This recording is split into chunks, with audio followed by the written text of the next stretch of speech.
talk about Titane, or if you're American, Titane. But French It's it's good. Titane. So that's what I'll be calling it, but because I'm snooty. No, because that's what it's called. Period. So Yeah. Titane is from 2021 and is about following a series of unexplained crimes. A father is reunited with a son who has been missing for 10 years. It's directed by Julia Ducournau, and that is such a wild synopsis for what this film is. It seems so unrelated when you first Yeah. watched it. Yeah, because the first 20 minutes, you're not even in that storyline. You don't know this father. Yeah. Unexplained crimes, they're explained right there at the Yeah, beginning. you know who did it. Yeah. So I want to start by saying that this film today is about sexy cars and wild rides, but at the heart, it's about family. And no, I'm not talking about the Fast and Furious franchise. That's what I was thinking. I was like, it's about family, but it's also about sexy cars. Like what? Titane follows Alexia and Adrien at times as they find themselves. This journey and transformation inspires the next step in human evolution, combats patriarchal gender norms, and highlights the importance of found family. We are introduced to Alexia when they are young, riding in the backseat of the car. They hum along to the sounds of the roaring engine, and their father is obviously annoyed and turns up the music louder to drown them out. This makes Alexia mad. They kick a chair, then they unbuckle their seatbelt and they go to move around, resulting in their father taking their eyes off the road and causing an accident. Which is really succinct, the accident. It's like instant. It's not hereditary. Like we're not having like trauma already. It's just like, oh, that just happens sometimes. Like your kids act up, you lose sense of the road. This thing happens. Luckily, they're alive. Alexia is then seen with a titanium plate in their head and a brace. And this marriage between metal and their physical body is really important to the whole theme of the film.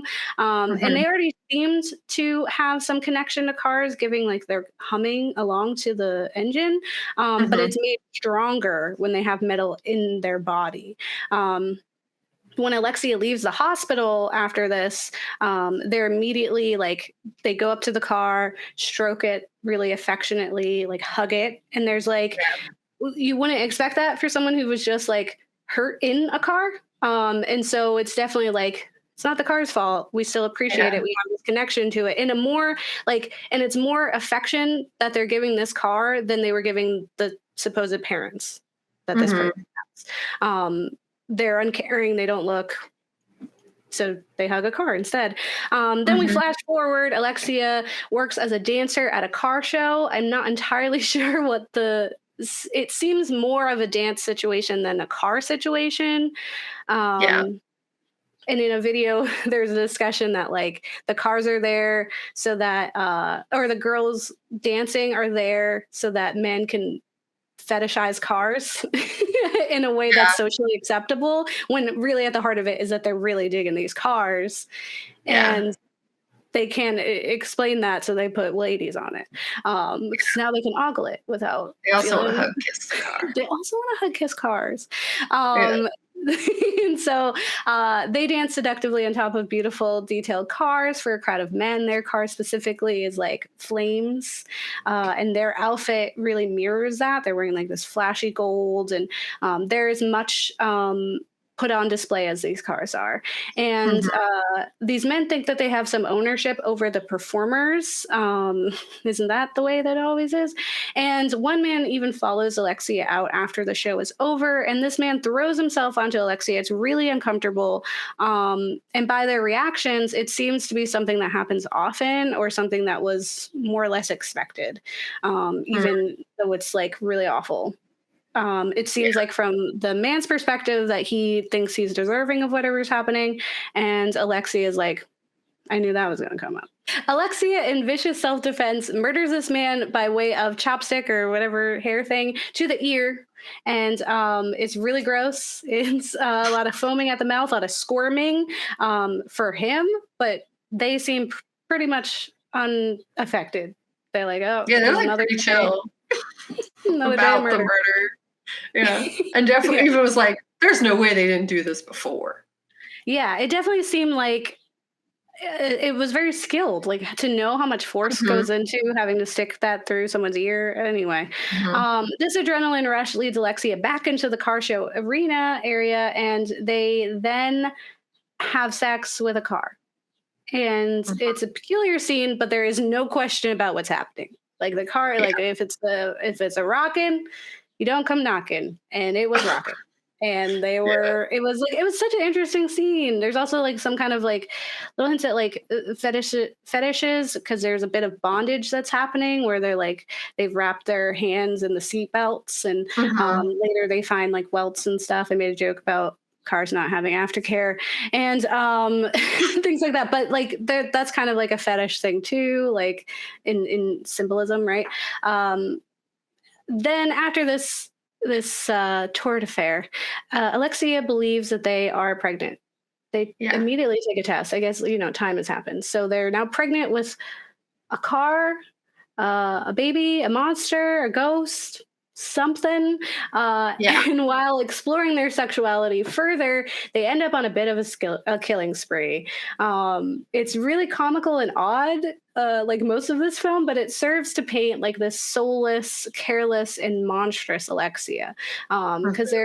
they're, connecting with a woman who's also a dancer, who actually played by the same actress from Raw, and is more fascinated with her body jewelry than Mhm. her body. And then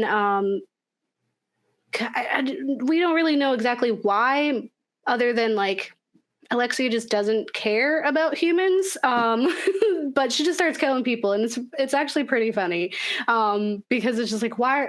Who are you now? Why are there so many people in this house and everyone's Yeah. naked? And I was like, maybe that's just Yeah. France. Like, I don't know. I've never been. Um, Maybe that's just how they are. But she just like she got to clear. It's like you got to clean it up. So it was like the lady who swallowed the fly and then she eats the spider. Like it was like that, but with murder. Yeah. And so then, desperate after the murders that seem to keep piling up, they kill their parents and then they run away, which was very shocking. But you were like, okay, now what? And while they're on the run, they see that they're wanted. Their faces out there. And so, in seeking to change their appearance, they assume the identity of a missing boy. These are posters that we've seen, and they go close enough, and decide to mutilate their body in a way to replicate this image of what the boy might look like now. Mm. This choice leads to Alexia to become Adrien, the son of Vincent, an overly masculine, empty shell of a man who has been seeking something to fill the void his son's disappearance left. And over the rest of the film, we watch as Vincent embraces this obvious imposter, understanding that this isn't Adrien, but they are still his son. And Alexia, Adrien become themselves, exploring their identity and growing out of the isolated and broken life they've been forced to live with their real parents. With this newfound family, Adrien is given the space to evolve. As their stomach grows, their gender identity, humanity, and more force them and Vincent to confront their own biases and expectations. And I think the biggest theme that we see in this film is this idea of like masculinity, femininity, humanity. Fun. It's more of this metamorphosis of gender identity that our protagonist goes through. And because like they are fluctuating between Alexia and Adrien, I kind of use that free flowing.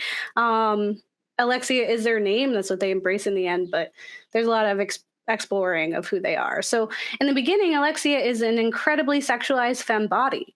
They appear Yeah. to derive pleasure from the experience of dancing on that car.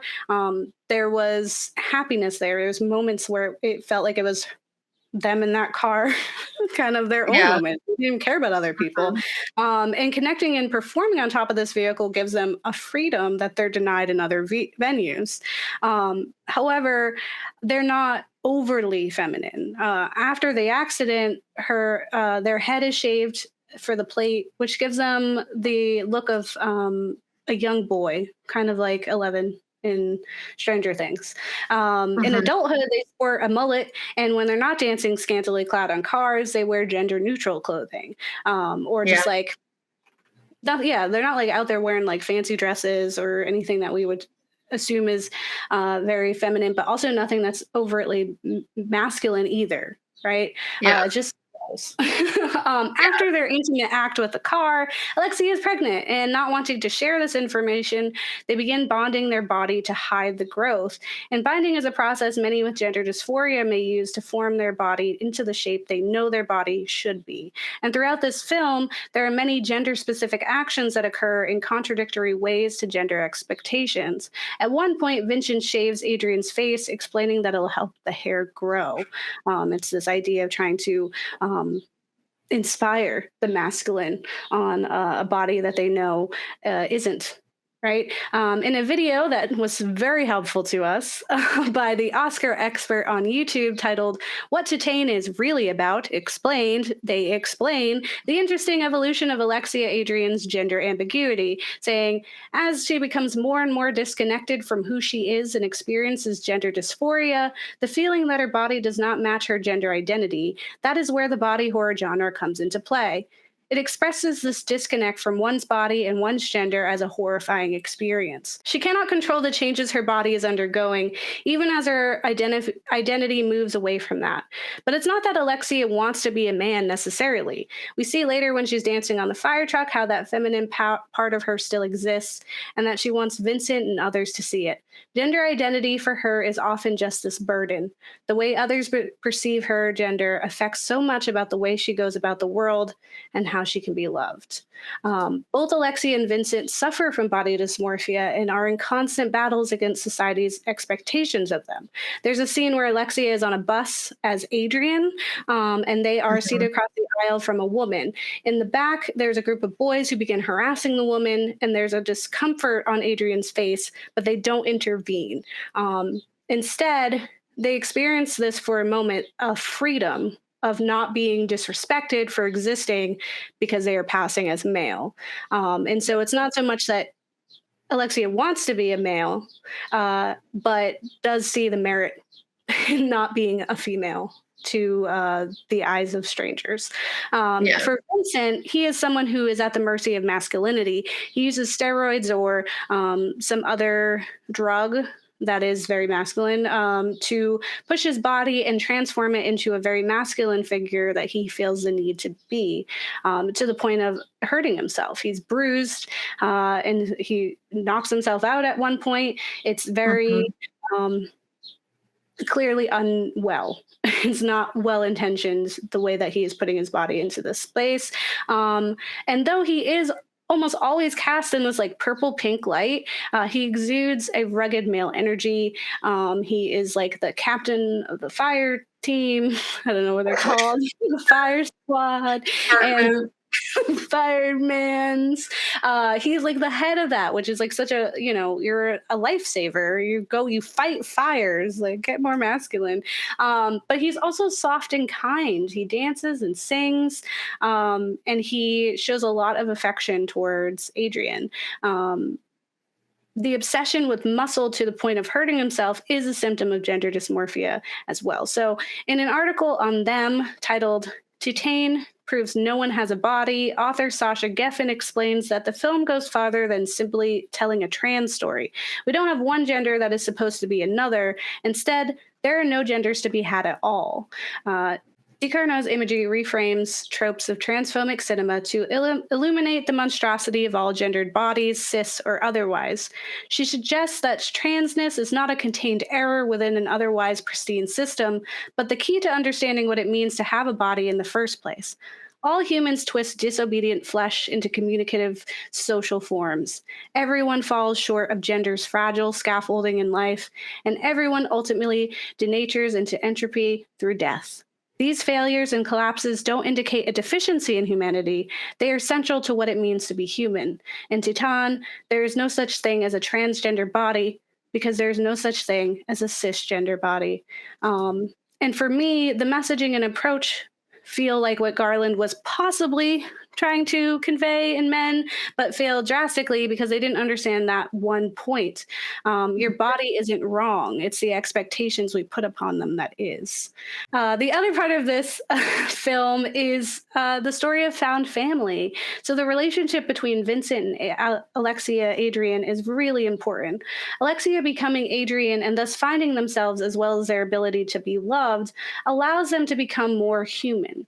In their life before, you can see the uncaring nature of their biological father. He's always annoyed at them in the opening scenes, and later he refuses to look at them or acknowledge their existence. He's mechanical and muted in his interactions with them. Their mother is forgettable, a specter. And when Alexia first becomes Adrien, Vincent looks at them and sees them. He continues to do this throughout and is set on having Adrien understand that they will be loved no matter who they truly are. Because it's of my opinion that he knew all the time. Like from the get, he knew it was not Adrien. Yeah, that's why he didn't want the DNA test. Yeah, exactly. It was like, I need somebody, and this person clearly needs somebody. I think he saw a mutual thing there. Later in a scene where Alexia is affirming their identity, they're dancing atop a fire truck while presenting as Adrien. It's a confusing moment for the firemen who believe Adrien to be male and see them dance in this feminine way that they had at the car show. Really confuses them. Some of them are questioning their own sexual identity, but others are like, no. But specifically for Vincent, it's a particularly challenging scene that forces him to reconcile with this new Adrien. In that same video, the Oscar expert, they explain, and the challenge for him is that in order to give that love, he needs to surrender all expectations that he has for his son. He needs to see them through all the constructs and social categories that he has brought into his whole life. He can't project any desires or expectations that he has onto her. This resembles in many ways a coming out tale. And by releasing those expectations, he is then allowed to love them completely and to a further extent, love himself. If he can love a son who contradicts societal masculinity, then could he love himself for who he is and no longer need to push his body past its limits for validations he's put upon himself? It's like a mirror. Like, if I can love you for you, I can probably love me for me. There's also this big, and my final point for this is acceptance and human evolution, which seems to be a big theme in the film. So, as incredibly interesting and unique this film is in its entirety, the most impactful piece of this film is the ending. So, spoiler alert, even though it's like, no, because I told you. Alexia gives birth to a child. And I use Alexia because in the midst of giving birth that Vincent is forced to contend with this person, Alexia truly is. His son is on his bed on all fours, clearly mid-labor. And he makes the leave but stops when asked for help. Vincent weighs this reality, leave and remember his son as he has, return to him a bit changed, but his son nonetheless, or stay and accept the being that isn't his lost son, but instead a son he found and needed. In choosing to stay, he agrees to help. This is when they tell him their real name, Alexia, to which he reaffirms it. There's no like, no, you're Adrien. It was like, okay, Alexia. And while they push forth this new creature, Vincent comforts them and says, I'm here. I'm here. Alexia ultimately gives birth to their child. And in this act, they've sacrificed their own life and die in the process, which is a lot to unpack and talk about in this state of the world. But that's several episodes we've done so far. So I don't feel like talking about it. So don't want to talk about it. But in this other way, they've shed this current skin and allowed for the next step in human evolution. And in their final moments, they were allowed to be and accepted as their true form of Alexia. Vincent now has this new child to care for and one that is unique. The child has inherited their parents' titanium plate and exhibits other car features. It's very clear it's not just a people. It's not a regular person. And we've discussed in the past the digital apocalypse on our show, and the understanding we walked away with was that the world won't end with the digital apocalypse, but it certainly will change and is already actively happening. The next logical step in human evolution is only possible with a blend of technology. This can take many forms, from physical, such as implants and prosthetics, to the more abstract, such as our reliance on technology and the effortless blend of technology in our lives. Humans Yeah. are in the midst of that evolution. And so, this idea of our next series of humans being techs makes sense. Further than the technological evolution is the film's movement from and shedding of gender norms. As a society, we're becoming more understanding of the limitations our gender constructs have put upon us. We are deconstructing our own understanding of self, identity, and being. And with it, we have an evolution of the body and mind as expressed in this film. Furthermore, to have this evolution occur with body, mind, and spirit is powerful. In the end, we're left with a physical anomaly born of a finally accepted person who learned to love and be loved. We expect Vincent to go on loving and caring for this child, who will undoubtedly cross more lines than gender with its newness. And in the end, Titane is a story about our evolution and acceptance, loving ourselves and others, and allowing or accepting that change is coming. And D. Carnot said in an interview about Titane, the idea was to create a new humanity that is strong because it's monstrous and not the other way around. Monstrosity for me is always positive. The end. No. Show I'm over. done. I did it all. Yeah. That video we ended up watching was like really great because it honestly made so much of the film make so much more sense. Mhm. And honestly, it's like funny. I remember talking to you about it a little bit, but you forget that the beginning of the movie happened a little bit by the time you get to the end, just because so much is taking place. They're like, wait, what? Yeah. There was murder? When did they murder people? They didn't murder. They just been here the whole time. And rough, but yeah. You even forget, like, that they murdered their parents, like, because that happens so subtly. Like, you don't even know for sure, but it's like they lock them in there, you know? Yeah. That seemed more opportunistic than intentional for me. Yeah. In that, All like, of the that was that fire little. seemed like an accident, and they were like, "All right, well, I gotta Might go as well. anyway, so might as well not leave any loose ends." Yeah. Convenient. Also, they suck, so and they didn't Yeah, care about people, so yeah. yeah, and it was really powerful to see just like the way that they Vincent specifically like just loved them so much that like it Mhm. didn't matter. Like he had to unpack so much of his own toxic masculinity, but that the love was there, and that through love he found self acceptance. It was really Yeah. beautiful. But also, like, Alexis learned how to be like a person, like, to care and not just murder.